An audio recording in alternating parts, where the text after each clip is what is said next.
આજે વડાપ્રધાન નરેન્દ્ર મોદીનો 75મો જન્મદિવસ નિમિત્તે દેશભરમાં પીએમ મોદીના જન્મદિવસની વિવિધ સેવાકીય કાર્યો થકી ઉજવણી કરવામાં આવી રહી છે।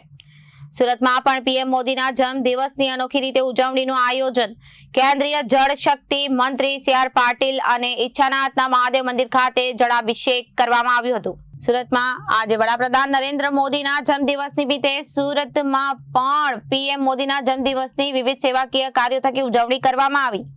સુરતમાં પણ પીએમ મોદીના જન્મદિવસની અનોખી રીતે ઉજવણીનું આયોજન કરવામાં આવ્યું છે। કેન્દ્ર જળ શક્તિ મંત્રી સી.આર. પાટીલ ઈચ્છાનાથ મહાદેવ મંદિર ખાતે જળાભિષેક કર્યું હતું અને પીએમ મોદીના દીર્ઘાયુ માટે પ્રાર્થના અને કામના કરી હતી। દેવાધિદેવ મહાદેવને જળાભિષેક કરી સફાઈ અભિયાન હાથ ધરવામાં આવ્યું હતું। સુરત શહેર ભાજપ દ્વારા કાર્યક્રમનું આયોજન કરવામાં આવ્યું હતું। કાર્યક્રમમાં સુરત શહેર ભાજપા પ્રમુખ સહિત પદાધિકારીઓ અને કાર્યકરો મોટી સંખ્યામાં જોડાયા હતા। નમસ્કાર મિત્રો, આજે આપણા દેશના લાડીલા વડાપ્રધાન, ગુજરાતના સપૂત અને ભારતનો આખા દેશમાં ડંકો વગાડનાર માનનીય પ્રધાનમંત્રી શ્રી નરેન્દ્ર મોદી સાહેબનો આજે 75મો જન્મદિવસ છે।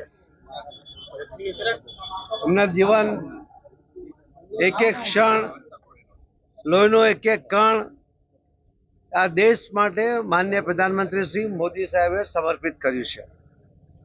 અને આ વાત ફક્ત એમણે શબ્દોમાં નથી કરી, પરંતુ એમણે એમના જીવનમાં, એમના કાર્યમાં એમણે સતત એને પ્રદર્શિત પણ કરી છે। અને એમણે કરેલા નિર્ણયો એના કારણે આખા દુનિયામાં ભારતની શાખ વધી છે। આજે એક ગરીબ ગણાતો ભારત દેશ આજે વિશ્વમાં આર્થિક ક્ષેત્રમાં 3જા નંબર પર આવવાની તૈયારીમાં છે। એમણે જે યુદ્ધ માટેના સાધનો 70% બહારથી લાવવા પડતા હતા, આયાત કરવા પડતા હતા, આજે આપણા દેશ પર બનેલા શસ્ત્રો એ વિદેશમાં નિકાસ કરતા થયા છે। સર્વાંગી વિકાસની વ્યાખ્યા એ માનનીય પ્રધાનમંત્રી શ્રી નરેન્દ્ર મોદી સાહેબે દેશ અને દુનિયાની સામે મૂકી છે। આ દેશમાં પણ મહિલા હોય, યુવા હોય, વૃદ્ધ હોય, વિશ્વકર્મા સમાજના લોકો હોય કે અન્ય કોઈ પણ સમાજના લોકો હોય, આ દરેક સેક્ટરના લોકો માટે, ખેડૂતો માટે અલગ અલગ યોજના બનાવીને એમનું જીવન સરળ બને એના માટેના સરળ સફળ પ્રયત્ન એ પણ માનનીય પ્રધાનમંત્રી શ્રી નરેન્દ્ર મોદી સાહેબે કર્યા છે। એમણે જનધન ખાતા ખોલાવીને એક વિશ્વ રેકોર્ડ તો કર્યો, પરંતુ જે બેંકો એક સામાન્ય માણસને બેંકમાં ઘૂસવા દેતી નહોતી, એકાઉન્ટ ખોલાવવાની તો બહુ દૂરની વાત હતી, આજે એ દરેક બેંકોની અંદર સામાન્ય વ્યક્તિના પણ એકાઉન્ટ છે। અને એની પાછળનો જે હેતુ હતો કે લોકોનું બેંક એકાઉન્ટ તો ખુલે, એમાં એ સેવિંગ પણ કરે, પરંતુ સરકારની યોજનાઓનો લાભ એમને ડાયરેક્ટ બેનિફિટ યોજના મુજબ એમને ટ્રાન્સફર થાય, ડીબીટી મુજબ એને ટ્રાન્સફર થાય, એના માટે કરોડો ખેડૂતો, કરોડો બહેનો એમને પણ આનો લાભ મળતો થયો છે। વચેટિયાઓ એમાંથી બહાર નીકળ્યા છે, કોઈ દલાલ એનું અસ્તિત્વ હવે ધરાવતો નથી। અને એ આપણે જોયું છે કે કોરોનાના સમયમાં પણ બહેનોને જ્યારે એમણે મદદ કરવાની હતી ત્યારે કોઈ અધિકારી અથવા તો જે લાભાર્થી પોતે કલેક્ટર કચેરી કે મામલતદાર કચેરી પહોંચી શકે એવી સ્થિતિમાં નહોતા, ત્યારે પણ એમને ડીબીટી મુજબ એમના જનધન ખાતામાં સીધા પૈસા બહેનોને એમણે આપ્યા।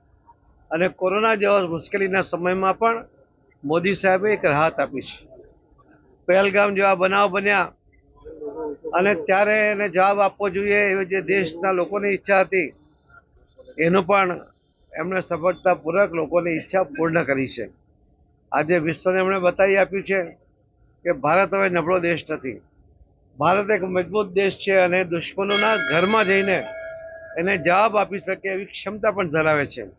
અને આ બધી જ ક્ષમતા આપણા દેશમાં નિર્માણ પામેલા આયુધો, શસ્ત્રો, એના દ્વારા આપણે પરફેક્ટ નિશાન પાર કરીને માનનીય પ્રધાનમંત્રી મોદી સાહેબે દુશ્મનોના દાંત ખાટા કર્યા અને વિશ્વને ચોંકાવી દીધું છે। આપણે જોઈએ છીએ કે દરેક જ્યારે કોઈ પણ મુસીબત આપણી સામે આવીને ઊભો હોય, પૂર હોય, પ્લેગ હોય, કોઈ કુદરતી આફત હોય, ધરતીકંપ હોય, કોઈ પણ વખતે માનનીય પ્રધાનમંત્રી શ્રી નરેન્દ્ર મોદી સાહેબ ખડક બનીને સામે ઉભા રહેતા હોય છે। અને એના દ્વારા લોકોની જરૂરિયાતોને પૂર્ણ કરતા હોય છે. આજે નરેન્દ્ર મોદી એક આધાર સ્તંભ બની ગયા છે.